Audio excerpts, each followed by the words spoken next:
ভালোভাবে থাকতে চায়, কেউ চায় না নেশাগত ভাবে থাকে, কেউ কেউ বাচ্চা নষ্ট করুক।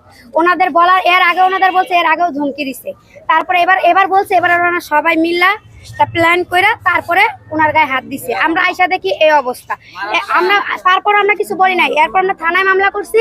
এই পর্যন্ত কালকে রাত্রে আমরা 12টার পরে গিয়ে আমরা থানায় মামলা করছি। এখন বিকাল হয়তো 4টা বা 5টা বাজে, থানার থেকে কোনো লোক আসে নাই বা কোনো এটার কোনো আমরা বিচারও পাই নাই, কিছুই পাই নাই। তাই আমরা কিভাবে বাংলাদেশে থাকবো? হ্যাঁ, এই যে নেহা মারছে, নেহার দুলাভাই মারছে সোহেল, নেহার বড় বোন শাহানি, ওনার ছেলে সাকিব, ওনার বাপে, ওনার মা, আবার ওনার হাজবেন্ডও মারছে। মারছে যে এলাকার ভিতরে বলছে যে মাদক বিক্রি করতে মানা, তার জন্য ওনারা বলছে মারছে, আবার বলছে তুই বিক্রি করবি না কেন, এই কারণে মারছে। আর তুইও বিক্রি করবি, আমরা মানা করছি কেন যে মাদক বিক্রি করবো না, এই কারণে গায়ে হাত তুলছে। এবং কি আমাদের বাসায় ভাঙচুর কিন্তু করছে।